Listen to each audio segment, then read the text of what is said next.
Starting में उसी scene को दिखाते हुए होती है जहाँ से हमारा लास्ट पार्ट एंड हुआ था। यहाँ पर हम युवाओं को देखते हैं जो कि मिस्टर मो की दी हुई सोलबोन को एब्जॉर्ब करने में लगा हुआ था। थोड़ी देर की मेहनत के बाद वह सोलबोन युवाओं की राइट हैंड में जाकर लग जाती है, जिसकी वजह से उसकी स्पिरिचुअल पावर 30 लेवल को क्रॉस कर चुकी है। और ये बात वह अपने साथियों यानी कि बैंगडोंग और जाओ जाओ से बोल दे देता है। तो आपके अब दिखाया जाता है कि जो यहाँ पर जाओ जाओ थी वह कहना शुरू कर दी, सेम युवा मेरी भी 30 लेवल को क्रॉस कर चुकी है। पर अचानक से ही वहां पर किसी प्रकार का तूफान आना शुरू हो जाता है, जो कि बोल रहा था युवाओ आखिरकार तुम कहाँ पर हो। और ऐसा कहते साथ ही वहां पर बहुत ज्यादा बड़ा तूफान के साथ तबाही मचना शुरू हो जाती है। बहुत सारी तेज हवाएं चल रही थी। जो युवा होता है और दोनों ही मिलकर मिस्टर मो के सामने आते हैं और कहना शुरू कर देते आखिरकार मास्टर ये क्या चल रहा है। यह जानकर मिस्टर मो युवा से कहते अरे नहीं नहीं, कुछ चिंता करने की कोई जरूरत नहीं है। मैंने एल्डर जुआन और बाकी कुछ और भी ज्यादा पावरफुल एल्डर्स को भेज दिया है जो कि इस समस्या से निपटा देंगे। जबकि हमें दिखाया जाता है कि जो यहाँ पर मिस्टर जुआन होते हैं साथ साथ बहुत सारे जो एल्डर्स थे वह उसी तबाही और डार्कनेस और की तरफ आगे बढ़ना शुरू हो जाते हैं। थोड़ी देर बाद हमें दिखाया जाता है कि हाँ वह एक जगह पर आकर खड़े हो चुके हैं। आकाश में बिजली चलक रही होती है, साथ ही साथ यहाँ पर डार्कनेस और के साथ वहाँ पर बॉडी साइड के बहुत सारे मल्टीपल डिसाइबल्स आ जाते हैं।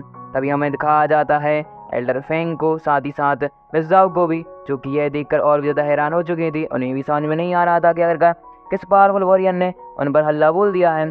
जो मिस्टर पू थे वह कहना शुरू कर देते हैं कि बाकी सारे सूर्य से जाओ, आसपास की जगह को प्रोटेक्ट करो, क्योंकि अब वहाँ की आम जनता को ही बचाना जरूरी है। तभी हमें दिखाया जाता है कि आकाश में एक खतरनाक से ग्रीन स्पिरिचुअल बॉल के साथ और कोई नहीं बल्कि बॉडी सेक्ट का बंदा आ जाता है, जो कि काफी ज्यादा पावरफुल लग रहा था। और यहाँ पर बॉडी सेक्ट के उस बंदे और मिस्टर जुआन के बीच में आइकॉनिक लेवल की फाइट होने वाली है। उस बंदी का नाम और कोई नहीं बल्कि डार्क लॉर्ड ही था।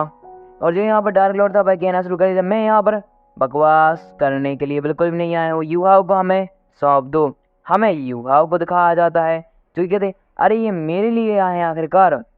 हम देखते हैं कि जो यहाँ पर होते हैं कौन, मिस्टर मो वह बताना शुरू कर देते हैं कि यह बॉडी सेट का नेता, इसकी जो पॉइजन है उसका कोई भी काट नहीं है। मतलब यहाँ फ्लैशबैक में बॉडी सेट के उसी बंदे को दिखाया जाता है जो कि युवाओं को लेने के लिए आया था और उसके पास ये पॉइजन एबिलिटी की पावर थी।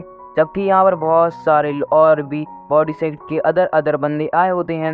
मिस्टर मो बताना शुरू कर देते हैं कि यहाँ पर युवा तुम्हारे पास एक बॉडी स्प्लाइजेशन की एबिलिटी है, मतलब आइस डिटेक्शन एबिलिटी, इसके कारण यहाँ पर जो बॉडी सेट के बंदे हैं वह तुम्हें अपना डिसाइपल बनाना चाहते हैं, क्योंकि उनकी संख्या वैसे ही कम होती हुई जा रही है। साथ ही साथ यहाँ पर जो होते हैं मिस्टर मो और भी ज़्यादा जानकारी देते हुए कहना शुरू कर देते हैं ऑटोलॉजी स्प्रिट एक ऐसी स्प्रिट होती है जिसकी सहायता से कोई भी किसी भी अंग को और ज़्यादा अच्छी तरीके से एनहांस वे में कल्टीवेट कर सकता है। और ये नॉर्मल मार्शल सोल से काफ़ी ज़्यादा ही भिन्न पाई जाती है। इसे सेकंड मार्शल सोल के भी नाम से जाना जाता है। युवा कहना शुरू कर देता है आखिरकार ये सेकंड मार्शल सोल और किस किस काम आती है। मिस्टर वो बताते हैं कि अगर तुम इसे कल्टीवेट करते हो तो ये तुम्हारे लिए भी फायदेमंद होगा, क्योंकि फिर तुम जो नॉर्मल कल्टीवेटर है फास्ट इंक्रीज कर पाओगे कल्टीवेशन लेवल को। यदि युवा तुम जाना चाहते हो बॉडी सेक्ट में तो मैं तुम्हें बिल्कुल भी नहीं रोकूंगा, क्योंकि यह तुम्हारे विश का ही सवाल है। हमारा युवा प्यारा युवा बताना शुरू कर चुका था, नहीं मास्टर मैं कैसे भी वहाँ पर बिल्कुल भी नहीं जाऊँगा, क्योंकि सेगा अकेडमी मेरा घर है और मैं यहाँ पर जीना पसंद करूँगा। इसके बदले में अगर मेरी मृत्यु होती है तो वो ज़्यादा स्वीकार रहेगी। और यह जानकर मिस्टर मू साजा बेंगडोंग और जाओ जाओ तीनों को ही काफी अच्छा लगा था। तब की तरह हम एल्डर जुआन को देखते हैं जो कि फाइट करने के लिए अपने बीस्ट रूप में आ चुके थे। और जो यहाँ पर होता है डार्क लॉर्ड, दोनों एक दूसरे से फाइट करने के लिए जैसे ही निकलते हैं कि वहाँ पर एक खतरनाक सा स्पिरिचुअल एनर्जी का ब्लास्ट होता है। आसपास के जो डिसाइबल्स और एल्डर आए हुए थे डार्क लॉर्ड के साथ भी भी इस प्रेशर को सहन नहीं कर पाते और पीछे आ चुके थे, जबकि इनके अटैक के इम्पैक्ट की वजह से आम लोगों को भी काफ़ी ज़्यादा परेशानी हो रही थी। दूसरी तरफ जो यहाँ पर होता है डार्क लॉर्ड वह कहना शुरू कर देता है कि देखो अगर तुम यहाँ पर हार नहीं मानते हो तो मेरे पास 89 और योजनाएं हैं। 89 प्लान बना कर आया है युवाओं को पकड़ने के लिए। अगर एक नाकामयाब हुआ ना तो दूसरा हुआ तो 99 बार तक ये युवाओं को लेकर ही जाएगा, और ऐसी धमकी दे रहा था। इस बात को सुनकर जो यहाँ पर होते हैं एल्डर जुआन भाई कहते हैं कि रुको, ऐसा नहीं हो सकता, क्योंकि युवा हमारा डिसाइबल है और हमारे डिसाइबल को तुम ऐसे ही तो बिल्कुल भी नहीं ले जा सकते। तभी हमें दिखाया जाता है कि वहाँ लाइटनिंग स्ट्राइक होती है। सभी लोग जैसे ही उसे नोटिस करते हैं कि सारे के सारे लोग ही हैरान हो चुके थे कि आखिरकार ये कौन? डार्क लॉर्ड को समझ में आ चुका था कि एक और कोई नहीं बल्कि मिस्टर मू यानी कि ड्रैगन किंग है। और ड्रैगन किंग यानी कि मिस्टर मू का ड्रैगन जैसे उसके सामने आता है, डार्क लॉर्ड की फटकी हाथ में आ चुकी थी। तो यहाँ पर मिस्टर मू होते हैं भाई के बताना शुरू कर देते हैं कि युवाओं को मैंने अपना शिष्य बनाने का फैसला ले लिया है। अच्छा यही होगा कि तुम यहाँ से अपने सभी साथियों को लेकर चले जाओ, नहीं तो तुम्हें मुझसे फाइट करनी होगी। जबकि जो यहाँ पर होता है डार्क लॉर्ड भाई कहता है, अरे ये बुढ़ा अभी तक मरा नहीं है क्या? जबकि बस एक और बात समझ में आ चुकी थी कि अगर युवा उसका शिष्य है तो ये एक अच्छी बात है, क्योंकि युवा के पास पावर है। बट वो ड्रैगन लॉर्ड यानी कि मिस्टर मू के बराबर से ट्रेनिंग नहीं दे सकते, इसलिए कहते हैं ठीक है आज के लिए मैं इस बच्ची को भूल जाता हूँ। बट साथ ही साथ मैं तुम्हें एक और बात बता देना चाहता हूँ कि हमारा बॉडी सेक्टर इस बच्ची को बिल्कुल भी नहीं छोड़ेगा। हम हार नहीं मानने वाले हैं, क्योंकि हमारे बॉडी सेक्टर में वैसे ही कम बंदे मचे हुए हैं और हम युवाओं को होना हो सक्सेसर बनाएंगे ही। और ऐसा कहते हुए अपने सभी साथियों को लेकर वहाँ से निकल जाता है। जो यहाँ पर एल्डर जुआन होते हैं उनके साथ में बाकी सारे एल्डर मिस्टर मू के पास आते हुए उन्हें ग्रीट करते हैं और कहना शुरू कर देते हैं कि धन्यवाद आपका। जो यहाँ पर होते हैं मिस्टर मू कहते हैं शहर की हालत कुछ ज़्यादा खराब हो चुकी है, जाओ और सब कुछ बाकी जैसा पहले जैसा कर दो। जबकि हमें एल्डर जुआन को दिखाया जाता है जो कि यहीं पर थे और उन्हें बहुत ही ज़्यादा दुख हो रहा होता है, क्योंकि उन्होंने आखिरकार इनडायरेक्टली ड्रैगन गॉड की हेल्प ले ही ली थी। हमारा सीन यहाँ से कट हो जाता है। हमें दिखाया जाता है चारों बंदों यानी कि कौन, युवाओ, बेंगडोंग, जाओ जाओ, साथ ही साथ जो एल्डर जुआन थे वह मिस्टर मू के पास में एक जगह पर आ चुके थे। वह कहना शुरू कर देते हैं कि शरीर की मांसपेशियों की विशिष्टता और युवा उनका डिसाइबल। बट युवा खुद ही यहाँ से नहीं जाना चाहता, क्योंकि हम किसी भी डिसाइबल को ऐसे ही नहीं रोक सकते। हम भी चाहते हैं कि हमारा डिसाइबल बहुत ज़्यादा पावरफुल बने। जबकि हमें दिखाया जाता है एल्डर जुआन को जो कि गुस्से में थे कहना शुरू कर देते हैं कि मैं अगर पावरफुल होता ना तो सारे के सारे लोगों को तभी तबाह कर देता, क्योंकि यहाँ पर हमें इनडायरेक्टली एक बात पता चली है कि जो एल्डर जुआन है ना उनकी फाइट पहले ही डार्क लॉर्ड से एक बार हो चुकी। कब पता नहीं, नोबल में भी पता चल जाए। जबकि हमें दिखाया जाता है मिस्टर मू को जो कि कहते हैं कि मैंने डार्क लॉर्ड के बड़े भाई के साथ फाइट की थी, बट भाई उसका बड़ा भाई बहुत ज़्यादा पावरफुल था, उसकी पॉइजन का मेरे पास कोई भी कार्ड नहीं था। उसका पॉइजन मुझ पर लगभग हावी होने ही वाला था और मुझे अपने सामने अपनी मौत दिख रही थी। पर तभी मेरा ब्रेक थ्रू हो गया, ना जाने कैसी, जिसकी वजह से मैं बच गया था। अगर यहाँ पर मेरा ब्रेक थ्रू सही टाइम पर नहीं होता ना तो आज जो गॉड ड्रैगन यानी कि मिस्टर मू है तुम्हारे सामने जिंदा भी नहीं होता।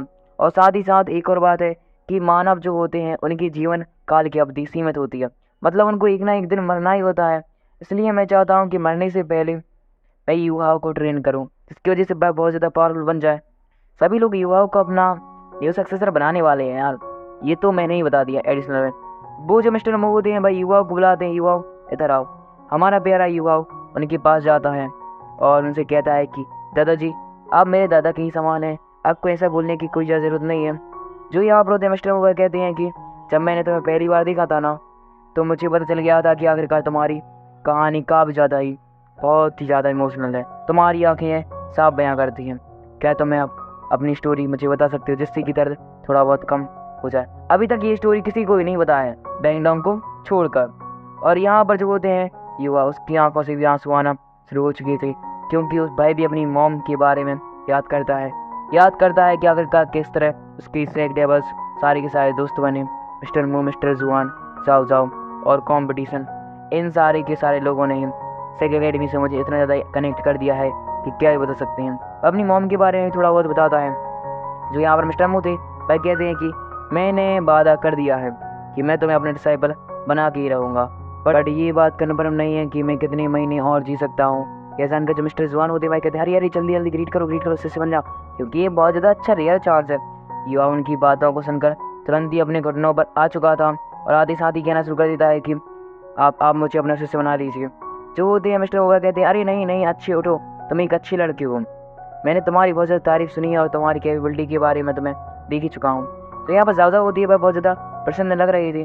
मिस्टर वो कहते हैं कि तुम दोनों भी कुछ ज़्यादा बड़े नहीं हो। जाओ से भाई कहते हैं कि जो मिस्टर जुआन है भाई तुम्हारे एक न्यू टीचर हैं, क्योंकि भाई तुम्हें और ज़्यादा इनहेंस वे में अपने फर्निचर को यूज़ करना सिखाएंगे। जाओ अपने पूर्ण मन से ही मिस्टर जुआन को अपना मास्टर मान चुकी थी, इसकी वजह से भाई ग्रीड करती है और नीचे हो जाता। अब बेचारी बेंगडोंग क्या ही बता सकते हैं। बेंगडोंग के लिए मिस्टर वो कहते हैं कि तुम्हारे पास लाइटनिंग एट्रीब्यूट की पावर है, ये मैं जानता हूँ, इसलिए तुम मेरी कुछ समय के लिए शिष्य बन सकती हो।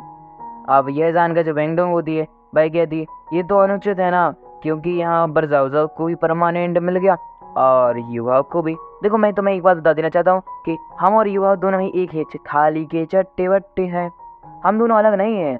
मैं आपका शिष्य बनना चाहता हूँ बट टेम्परेरी नहीं। आप मुझे प्लीज़ बना लीजिए ना परमानेंट शिष्य।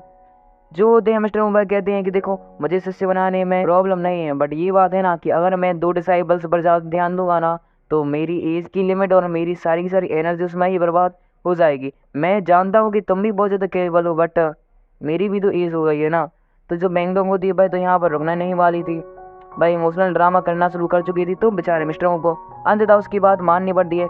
बैंगडोंग भी अपने मास्टर मुंह के सामने आकर ग्रीट करती है और तीनों को ही अपने अपने नए मिल चुके हैं गुरु। जबकि जो हम मिस्टर मुंह होते हैं वह कहते हैं कि एल्डर जुआन बाहर जाओ, लगता है कोई हमसे मिलने के लिए आया है। ऐसा जानकर जो एल्डर जुआन होते हैं वह तुरंत ही बाहर आ जाते हैं, उनको आसपास कुछ भी नहीं दिखता, की वजह से वह अपनी किसी एक खतरनाक सी फीनिक्स सी हैंड को बाहर निकालते हैं और अटैक करना शुरू कर चुके थे। वहाँ पर एक टेलीपोर्टेशन अरेना क्रिएट हो चुका था और यह और कोई नहीं बल्कि हैं मास्टर मिंग। अब मिंग कौन? मिंग को और स्मार्ट को आप जानते होंगे।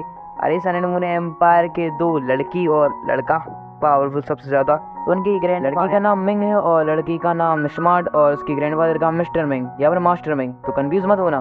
जो एल्डर जुआन होते हैं वह कहते हैं कि चलिए आपका मिस्टर मू इंतजार कर रहे हैं, आपका सुस्वागतम है हमारे पैरोडियन में।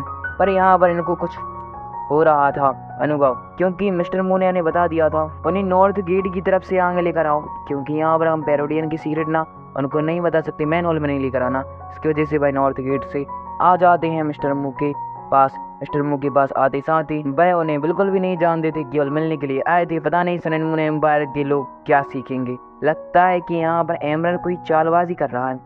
नोबल एक्सप्लेनेशन में डालूंगा 2 दिन बाद, तो देख लेना, पता चल जाएगा।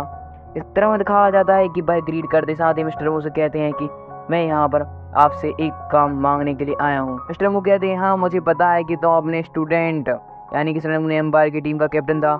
आप याद करो उसके पास एक शॉट थी जिसके पास लाइटनिंग एंड डार्कनेस पावर की एट्रीब्यूट था और साथ ही साथ उसने किसको इंजर्ड कर दिया था, हमारी प्यारी फायर लेडी को, तो तलवार रख ली थी। हाँ तो सिमिलर तलवार मांगने के लिए आया है। तो जैसे ही वह तलवार सामने आती है तो जो मिस्टर मू होते हैं कहते हैं फायर लेडी अभी तक ठीक नहीं हुई है, क्या तुम जानते हो कि तुम्हारी डार्कनेस पावर की वजह से हमें कितना ज़्यादा एक स्टूडेंट जो कि हमारा कितना ज़्यादा रियल डिसाइपल मतलब इनर अकेडमी से बिलोंग करता था, और तो और बात छोड़ो कितने ही पावरफुल था, तुम्हारी वजह से उसको हम खोने की कगार पर आ चुके हैं। क्या तुम यहाँ पर बेशरम हो गए थे? तक हमारा छात्र पूरी तरह से ठीक नहीं हो सकता, हम इसको बिल्कुल भी नहीं देंगे, और अगर हमारा छात्र को कुछ हो गया तो तुम्हारी पूरा का पूरा सन एंड मून एम्पायर मेरा अप्रोच रहेगा। इस बात को सुनकर जो यहाँ पर सामने होते हैं मास्टर मिंग कहते हैं कि मैं उससे मिलने के लिए आया हूँ। हमें दिखाया जाता है कि जो यहाँ पर फायर लेडी वही उनको आइस एट्रीब्यूट की गोली के ऊपर रखा है। इनकी बार बहुत ही ज़्यादा खराब है। युवा तो रोने भी शुरू कर चुका था। मिस्टर मू से रोक लेते हैं। मिस्टर मू रियल रूप में नहीं आए थे, उनकी सोल बॉडी आई थी, पता नहीं कैसे। जबकि हमें दिखाया जाता है कि जो मास्टर मिंग थे फायर लेडी की हालत को चेक करना शुरू कर देते हैं कि आखिरकार इनको और क्या क्या तकलीफ हो रही है। वह कहते हैं अच्छा उसके बाद डार्कनेस पावर एक्टिवेट हो चुकी है जो कि लगातार इसके शरीर के अंदर कब्जा करती हुई जा रही है। अगर ये पूरी तरह से कब्जा कर लेती है तो इसकी शरीर का पतन हो जाएगा। साथ ही साथ तुम सभी लोगों ने ज़बरदस्ती इसको अपनी पावर का यूज़ करते हुए सुला दिया है, ये भी ख़राब चीज़ है। बट मिस्टर मू कहते हैं कि जीवित रखने का केवल एक ही मात्र इस तरीका था, यही उसको ज़बरदस्ती सुलाना हो। मास्टर मिंग कहते हैं कि अगर हम इसकी डार्कनेस पावर को सप्रेस करते हुए सील कर दें तो ये एक अच्छा रास्ता होगा। पर हम देखते हैं मिस्टर मू जो कहते हैं हमें इसको अगर सील बंद करने का ट्राई किया ना तो ये और भी ज़्यादा खतरनाक होगा, इसलिए शांत रहो। हम देखते हैं कि जो यहाँ पर थे सारे के सारे लोग भाई उस रूम से बाहर निकल जाते हैं। मास्टर मिंग ने अचानक से उस आइस बैरियर को टच किया, पता नहीं इसने क्या कर दिया है भाई, ये कोई लफड़ा तो नहीं कर रहा है। बाहर आते साथ ही जो यहाँ और मिस्टर मू होते हैं भाई कहना शुरू कर देते हैं कि चलो एक बात बताओ, सन एंड मून एम्पायर की टीम का पवेलियन ज़्यादा खतरनाक है कि हमारा सेकंड पवेलियन? अब यह जानकर जो यहाँ पर होता है मास्टर मिंग कहना शुरू कर देता है कि मैं आपके पवेलियन के बारे में ज़्यादा कुछ नहीं जानता और इन दी एंड हमारा पवेलियन बेस्ट है, पर मैं ये आपके सामने भी नहीं कह सकता। चलो एक उदाहरण ले लेते हैं, जैसे कि मैं अपने पवेलियन से बिलोंग करता हूँ और जो मास्टर जुआन है भाई अपने पवेलियन से, हम दोनों के बीच में फाइट कर लेते हैं, जो जीतेगा उसका पवेलियन काबिल अच्छा माना जाएगा। अब भाई प्रतियोगिता शुरू हो चुकी थी भाई, इतनी सी बात पर कौन ज़्यादा बेस्ट है, पर यहाँ पर तो केवल मैं ही जीतने वाला हूँ अगर हम दोनों के बीच में फाइट हुई। इसका कॉन्फिडेंस भाई बहुत ही ज़्यादा खतरनाक था। अब इस बात को सुनकर युवा और बेंगडोंग जाओ जाओ हैरान हो चुके थे, क्योंकि भाई यहाँ पर आकर हमारे ही सेक्ट के एल्डर की बेइज्जती कर रहा है। दूसरी तरफ दिखाया जाता है कि जो यहाँ पर मास्टर मिंग थे भाई कहते हैं कि आप कभी हमारे जो पवेलियन है उसका दौरा करने के लिए जरूर से ही आएगा, आपको पता चल जाएगा कि कौन बेस्ट है। जबकि हमें दिखाया जाता है कि मिस्टर मोती बताना शुरू कर देते हैं कि मैं तुम्हारे पवेलियन में एक बार गया था, पर किसी को भी इस बारे में कुछ भी पता नहीं चला। भाई साहब इस बात को सुनकर जो यहाँ पर मास्टर मिंग थे उनके पैरों तले जमीन खिसक जाती है, क्योंकि अगर किसी को ही पता नहीं चला होगा तो इसको सारे के सारे सन एंड मून एम्पायर के सोल गाइड वेपन डिपार्टमेंट और उसके पवेलियन के सीरीज के बारे में तो पता चल गया। और मुंह की पावर के बारे में हम जान ही गए होंगे। अब युवा इनका डिसाइबल बनने वाला है तो भाई साहब मज़ा आएगा। मास्टर विंग होते हैं मिस्टर मुंह से बताना शुरू कर देते हैं कि अगर आपने हमारा दौरा कर ही लिया है तो आपको हमारी एक प्रणाली यानी कि टेक्निक्स या फिर टॉपिक के बारे में पता चल गया होगा। मिस्टर मुंह बताते हैं कि हाँ, वहाँ पर किसी प्रारंभिक चेतावनी प्रणाली लिखा था, उसके अंतर्गत तुम ये बात करने वाले हो कि तो सारे के सारे मार्शल सोल वाले बंदे हैं, मतलब जो कि अपने सोल लेवल को इंक्रीज करना चाहते हैं, उनके पास केवल फिजिकल वेपन रहेंगे। जिस प्रकार सोल गाइड वेपन्स है उनके पास अपनी मार्शल सोल बिल्कुल भी नहीं होगी, और तुम केवल उन्हीं पर ही डेवलपमेंट करने पर ज़्यादा ध्यान दे रहे हो। तुम चाहते हो कि एक दिन सारा का सारा जो यहाँ पर लेवल का सिस्टम है वह ख़त्म कर दिया जाए। ऐसा तो नहीं होगा ना। तभी हम मास्टर मेंग को देखते हैं जो कि एक और बात बताना शुरू कर देते हैं कि हमें यहाँ पर किसी प्रकार की लड़ाई झगड़े में पड़ने के लिए बिल्कुल भी नहीं आए हैं, मैं तो आपके लिए एक ऑफर लाया था। मिस्टर बोलते हैं किस प्रकार का ऑफर, जो यहाँ पर मास्टर मेंग थे भाई बताना शुरू कर देते हैं कि हम यहाँ पर आपसे एक समझौता करना चाहते हैं जिसके अंतर्गत हमारे छात्र आपके सेक्ट में और हमारे सेक्ट में आपके छात्र आज जा सकेंगे। इस बात को सुनकर जो यहाँ पर मिस्टर मेंग थे वह कहते हैं अच्छा ठीक है, तो एक बात दस से हमारा ही क्या फ़ायदा होगा। जो यहाँ पर मास्टर मेंग होते हुए बताना शुरू कर देते हैं देखो अगर आप ऐसा करने में कामयाब मतलब तैयार हो जाते हो तो हमारे पास जितनी भी ज़्यादा टेक्नोलॉजी है सोल गाइड वेपन को एनहेंस वे में अपग्रेड करने की मैं आपके साथ साझा करेंगे। साथ ही साथ जो भी विनिमय के छात्र आप हमारी तरफ भेजेंगे कुछ दिनों के लिए या कुछ महीनों के लिए ट्रेनिंग करने के लिए, उनको हम अपने सोल गाइड वेपन प्रोवाइड करेंगे। इस बात को सुनकर मिस्टर मू कहते हैं अच्छा ठीक है, तो युवा और बेंग लोग हमारे छात्र बन चुके हैं, मतलब मेरे छात्र, तो मैं इनको भेज सकता हूँ। और सबसे पहले स्मार्ट और मिंग दोनों में से किसी एक को भेज देना जो कि स्टैक अकेडमी का शेयरअप कर लेंगे कि आखिरकार वहाँ पर क्या क्या है और क्या क्या नहीं। वो तुम्हारे पोते भी हैं और तो और अच्छा ही रहेगा, तुम्हें वह सही न्यूज़ देंगे। तभी मास्टर मिंग अपनी मोहर का यूज़ करते साथ ही वहाँ पर एक प्रकार के 9th लेवल के ट्रेजर को बाहर निकाले, जबकि कॉम्पिटिशन को जीतने के बाद भी इनको 8th लेवल का ट्रेजर मिला था। और ये ट्रेजर और किसी का नहीं बल्कि समझौते का ही था, दोस्ती दिखाने का प्रतीक। अब रेयर ट्रेजर दिया है तो भाई कीमती होगा, साथ ही साथ ये समझौता भी है। तो यह जानकर जो यहाँ पर मिस्टर मोती भाई ले लेते हैं और कहते हैं अच्छा ठीक है, जब तुम इतना कह ही रहे हो तो हम भी तुम्हारी बात को मान जाते हैं। और भाई ऐसा कहते साथ ही अपने सन एंड मोर एम्पायर की तरफ वापस निकल जाता है। मिस्टर मू को एक बात याद कि इन जहरीले सांपों पर कभी भरोसा नहीं किया जा सकता। भाई मुझे हंसी आ रही है और इस बात को जानकर आपको भी हंसी आएगी। वहाँ पर स्ट्राइक अकेडमी के 2 एल्डर आ जाते हैं जो कि स्कूल गाइड वेपन डिपार्टमेंट से बिलोंग करते हैं और भाई हंस रहे थे।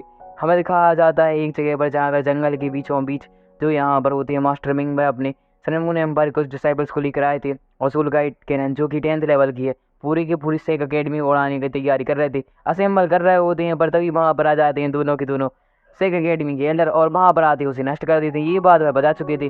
अब तो भाई साहब बताओ, ये सामने बात कर रहा है, उधर कैनन तैयार हो रही है निशाना साधने के लिए। कितनी भाई दुनिया तो भाई भरोसेमंद है ही नहीं। तभी हम देखते हैं कि जो यहाँ पर बेंगलोंग थी भाई कहती इतनी ज़्यादा ही बेईमानी, हमसे ये कितनी ज़्यादा पोलाइटली बात कर रहा था, इसने सारी की सारी जो बात की वो नकली थी। ये हमारी एकेडमी को मारने के लिए 9th लेवल का ट्रेजर भी दे गया इतना ज़्यादा यार। इसको क्या पता था कि अगर वो सीर है तो हम सवा सीर ही हैं। भाई साहब साहब भी हैरान हो चुकी थी। जबकि जो यहाँ पर होता है युवा भाई बहुत ज़्यादा हैरान था। भाई कहता है अरे यार ये तो बहुत ही अचरकट है यार। और उसी समझ में आ जाता है कि कुछ तो गड़बड़ है दया, मुझे इससे फाइट करनी ही होगी क्योंकि भविष्य में होने ही वाली है। तभी हमें दिखाया जाता है अरे सॉरी पार्ट एंड हो गया। Thank you for watching and keep supporting.